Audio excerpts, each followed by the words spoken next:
All right, welcome. This is our responsibility conversation, part two. So I will go into a little bit more about what our process is tonight and going into July as well. But this is the responsibility conversation. We're going to be talking a little bit about some of our action steps that are coming up. And we were all kind of checking in with some of the things that are, not quite right yet, things that could be improved. So for tonight's check-in, I would like to ask you to, instead of how are you arriving and what are you feeling or what are you bringing, I'm going to ask for, two emotions. What is the most prevalent emotion and what is the emotion that's underneath it? So for me, the most prevalent emotion is, I'm going to say joy. I'm very grateful that the three of us are here, and I'm joyful that we are kind of recording our journey. There are three of us at the moment, and that is, I'm going to say that is normally, the way it kind of progresses. We started with eight, and then we whittled down to six, and I think we're officially down to five, and there are three of us here this evening. So I'm feeling joy in that there's consistency and that we're recording this journey as we go because we're laying the groundwork for really kind of redefining relationships, redefining the economy, redefining education. There's a lot there. So that's my most prevalent feeling. What's underneath it is frustration. So Ray, I hope you don't mind my sharing what we were talking about before you came in about your living situation. It's still up in the air, and that you would really like to have your own place. And in the time that I've known you, I honestly think you are brilliant and you have so much to give. And that's part of my frustration and my anger that comes out with how things play out in society and how the economy and our politics have really punished people for trying to stand up for the little guy. And so I just wanted to express that undergirding of frustration in in my check-in. So that's me, and I'm actually going to pass it to Becky next. So just what are the feelings? And sometimes and feelings can be complicated. So you can go with either mad, sad, glad, fear, or shame, or whatever you feel is in the moment right here, Becky. So I'm going to let you check in next, please. I think it's a dominant one. I can't tell if it's frustration or Mhm, like kind of a sadness. mhm, But those are the two I would probably use. Um, Maybe the frustration's a little bit more dominant. mhm, mhm. Yeah. Yeah, yeah, thank you. Yeah. Did you want to speak a little bit more to the frustration? What is the source of that frustration, or if you want to share that?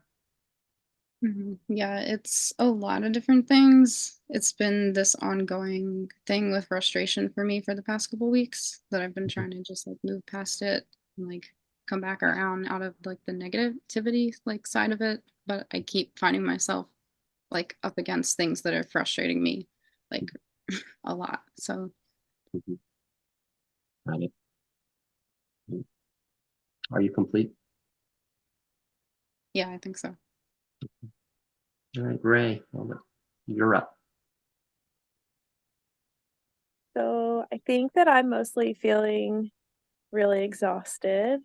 Um, and I'm also feeling really grateful to be here. And I had, you know, been looking forward to this meeting. Um, so I'm happy to be here. And it's kind of funny to have these sort of conflicting emotions almost like I have I'm like on the one hand excited to be here, like I have energy for this, but Mhm. if I wasn't here, I would be, like, totally vegging out watching a movie and Yeah, not, like, anything. So. Yep. Right. All right. Well, we're gonna get right into it, and if the others join, we'll get them integrated with what we're doing. So tonight we're gonna talk about the living library. That's that course of action that we have on our matrix, and I want to really kind of distinguish what this conversation is or what I feel this conversation is in comparison to last month, where last month we really talked about the stewardship of mental health, integrating mental health and spirituality. And the more conversations I've had about that since our last month, our May meeting, is just really appreciating and understanding the barriers that the system kind of sets up, where you're not really supposed to talk about spirituality in the mental health field. So that's what I identify kind of as the stewardship portion of our conversation. And when you look at the wheel, the kairotic flow of the wheel, if we start there with stewardship, having those conversations about healing, really the healing of the mind, the healing of the emotions, what that leads to is curating, which I think is like weighing our action steps, weighing our values, which is what we're doing here in our responsibility conversation. Where is there a nice flow going as far as what values? Where is there potential for dissent? So that's kind of what I see. What we're doing here tonight is kind of more curating. And then as we finish the matrix, which we will be finishing up over this month here, there will be an action step that is the most in the flow. There will be some values that are still challenging, but also some values where we align pretty closely, there's a lot of alignment. And that's kind of like the scouting. How do we put this machine together? Because the invitation I'm going to be sending out to everyone in this, who are still with us now, is to create a living library using a time banking infrastructure to redirect finances, redirect financial flow into the commons. And this came to me a couple of months ago, but it's really screaming at me right now. It's like setting up this kind of infrastructure for those of us who do a lot of volunteer work, who do a lot of social, who are really social, maybe even activist. When we set up this infrastructure, what it does is it allows people like us to pretty much invest what we want when we can, because it's based on our volunteer hours. And what costs us $1 will eventually cost $50,000 an hour, to the wealthy. And that's kind of like the big, aha that we're really kind of weighing here. And what is the moral, the ethical, what is the educational, the legal aspects of being able to do that. And then after scouting comes pioneering, which is what tonight's conversation is about. And really what we're doing is we're pioneering this idea of just one-on-one or small group conversations where it's not about opinions. It's not about really debating. It's really just about listening, asking clarifying questions. Everybody in this group now has had an experience with a living library conversation, and that's really all we're doing to create the environment of acceptance.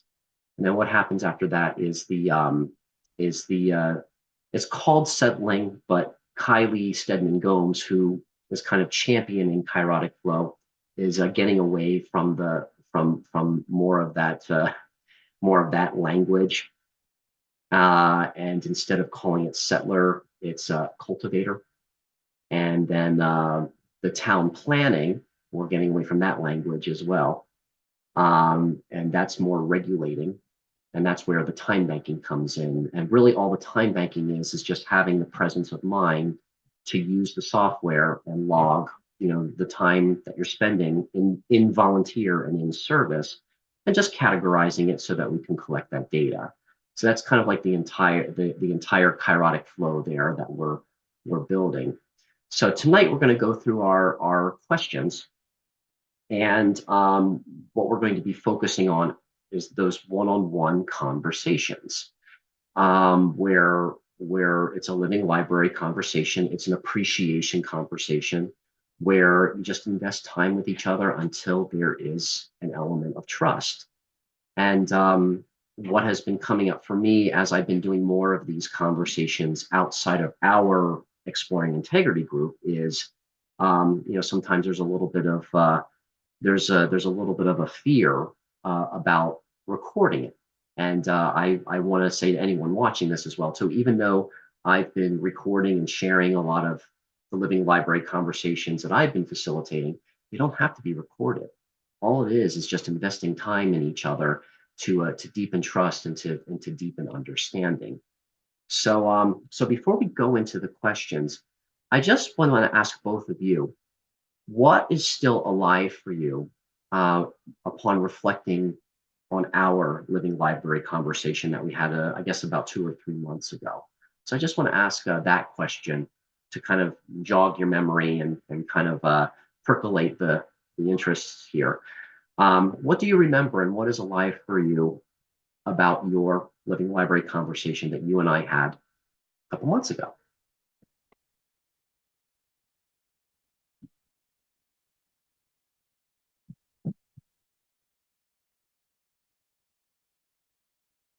I feel like I should have been more prepared for this question. No, no, it's not. That's the thing. We don't. It's not really about preparation. It's just like what's alive for you, what's emergent.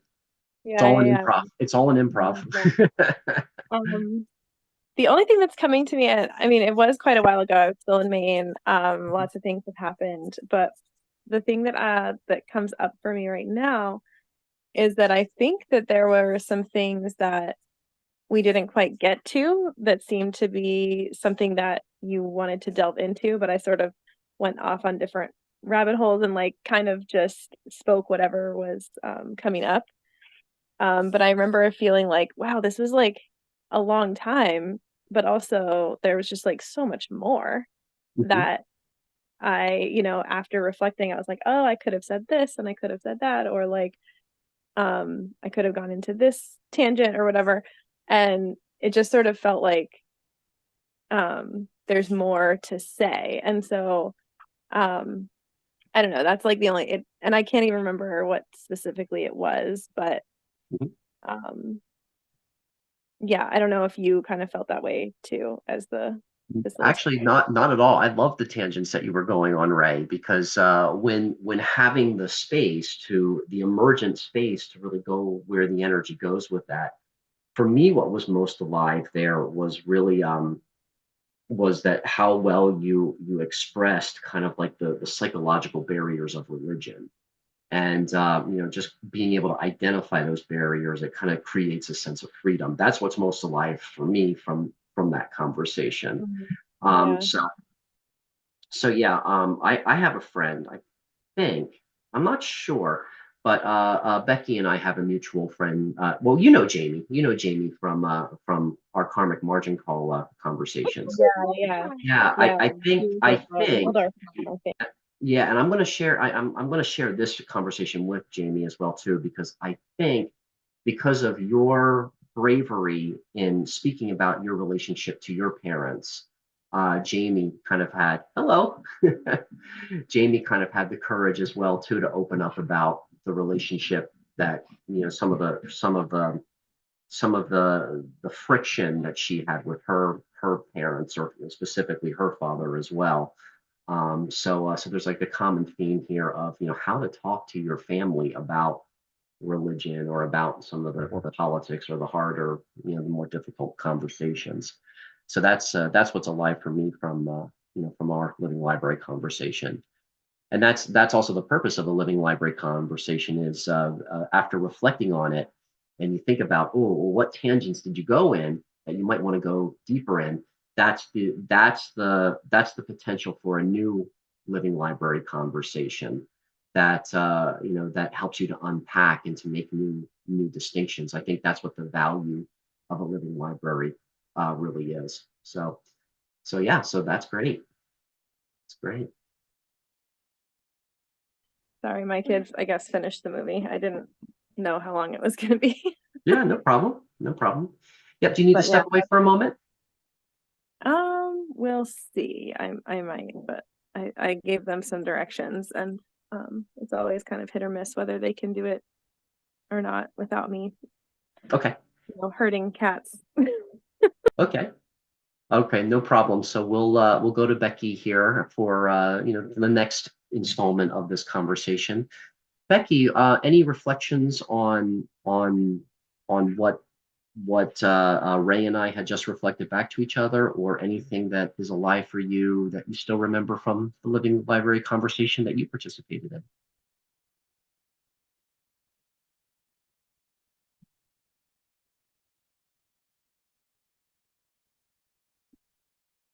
At the moment, I feel like my brain's like not working. Yep, no problem. No problem.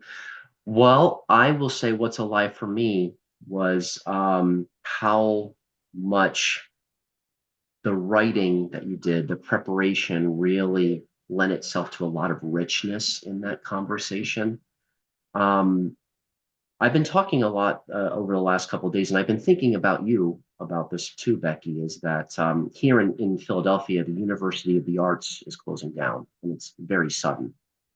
And one of the things I really wanted to do when I first started getting involved with time banking was create really an arts-based time bank, where people could do theater or visual arts or writing and put all that time in. And it doesn't matter, who, who reads it or who finds value in it. It's the time that you're investing in your art or in your writing that can be logged. And what's really alive for me, Becky, as well too, is just the breaking the stigma of of people who explore more of what is conventionally considered the darker side of religion or the darker side of art and music, like with the metal, your interest in the metal, and how you explored Satanism at one point as well too. And I think that was a very rich conversation in that it really breaks the stigma of of being able to understand the shadow self, to really explore the shadow self, because that takes courage. And what's really alive for me from your living library conversation is just how courageous you are, and how you've really kind of put that into the written word. And that is kind of what guided the living library conversation. And that's the thing, it doesn't have to be an unscripted conversation. I think you really epitomized and really articulated, how much value there is in writing, and being able to just articulate that writing in the conversation. And that's the thing too. I gave you the time banking hours for all the time that you spent preparing for that living library conversation too. So that's time that's not wasted in the market economy. That kind of time, it feels like it's wasted because people who are trying to exploit us, they don't find any value in that. But all of that time that you spent on that was very much appreciated, and I think it was very courageous. So that was what's alive for me in response to your living library conversation. Thanks. All right. Any reflections or anything that either of you would like to say before we go into our conversation, our matrix questions?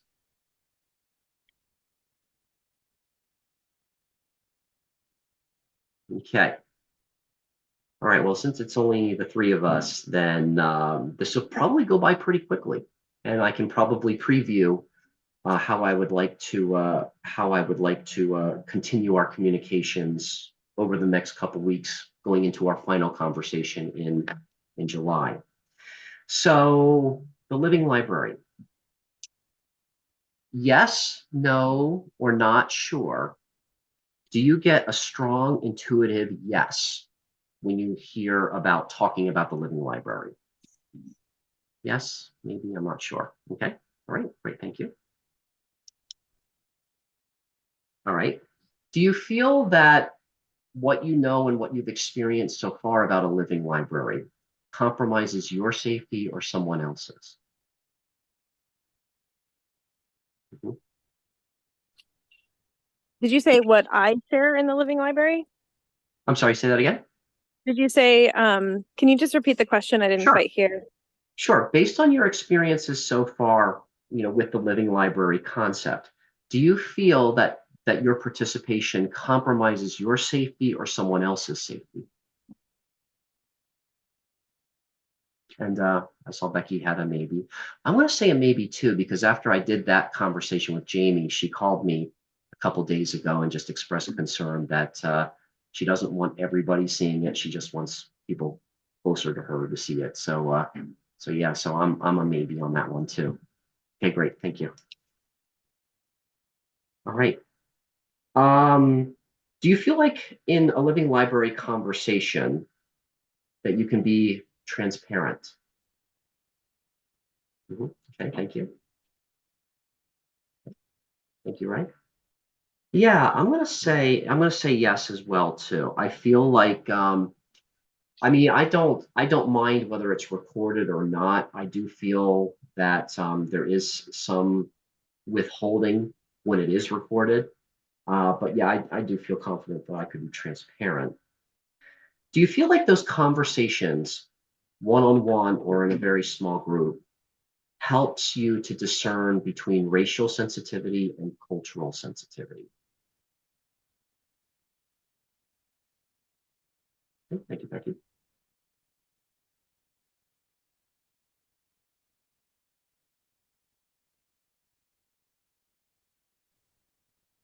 I don't know if just the conversations by themselves do that. I think it depends on what we talk about and Yeah. if we're clarifying those things.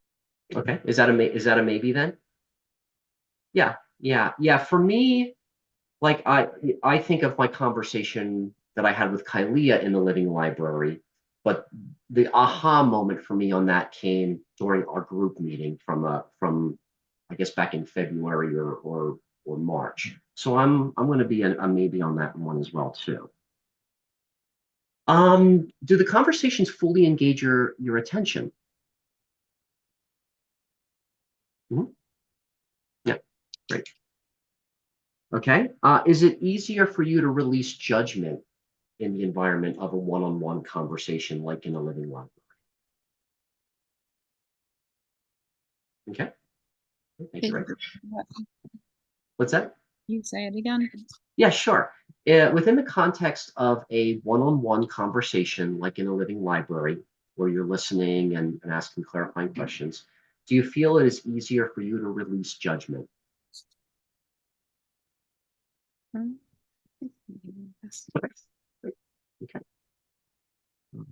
So, do you feel like a living library conversation would be an environment conducive for practicing nonviolent communication? Okay, great.